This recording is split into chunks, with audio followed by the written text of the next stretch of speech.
KVGC News Time, now 7 minutes after the hour of 7 o'clock. Time for a look at the news.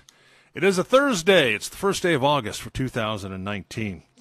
Well, as students returned to class and the 2019-20 school year got underway yesterday, the Calaveras Unified School District is facing an almost $500,000 shortfall, mounting class sizes, and the possibility one of its elementary schools may have to close. With about 2,800 students returning for the first day of school, Calaveras Unified is still facing approximately $450,000 shortfall, even after cutting $1.8 million from staffing and budgets in the 2018-19 school year.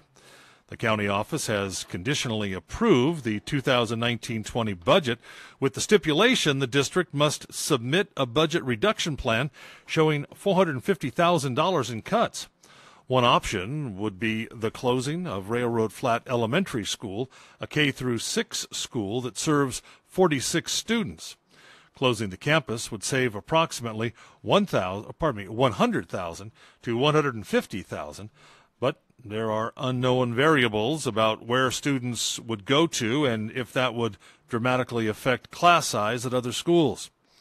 Small cuts to departments and sites are also expected, but most likely staffing will take another hit.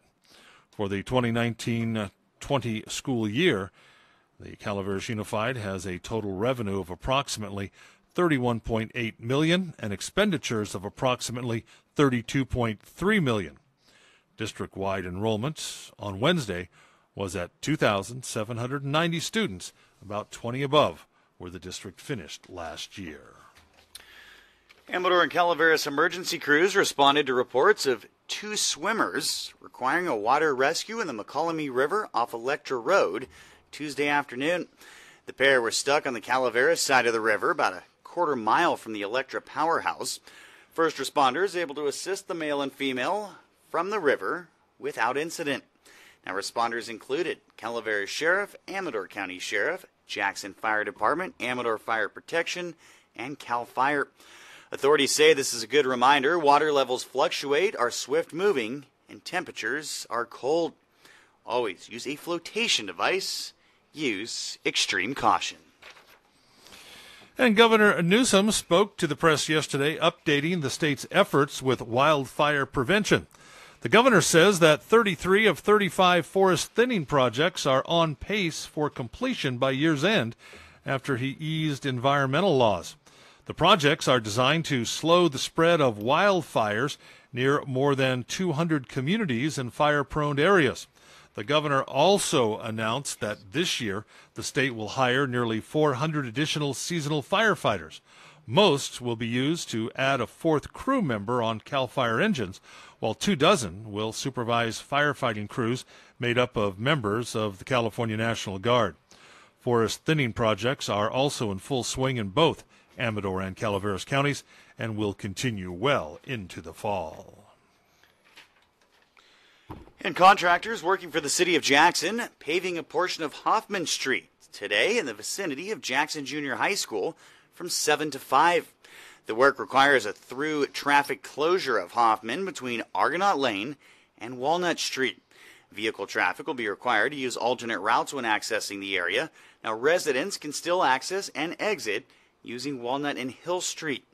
Properties on Hoffman between Argonaut Lane and Sierra View will be accessible from Argonaut Lane only. Pedestrians will be given access, but are encouraged to use caution and watch for equipment. Residential parking on Hoffman will be limited. Please obey the temporary no parking signs. Again, this will be a through traffic road closure for Hoffman between Argonaut Lane and Walnut Street today from 7 to 5. If you have any questions, call the City of Jackson at 223-1646. And again, we've had a couple of calls about some commotion out at the Buena Vista Casino, Harrah's, Northern California. Apparently, according to Amador Undersheriff Gary Redman, a suicide attempt last evening at the casino. We'll have more details for you on that coming up later on this morning. And that's a look at local news on a Gold Country Thursday morning. From the KVGC News Center, I'm JD. and I'm Jim Geedy reporting. Remember, for the latest news, traffic, and weather 24 hours a day, you visit our website. That's kvgcradio.com.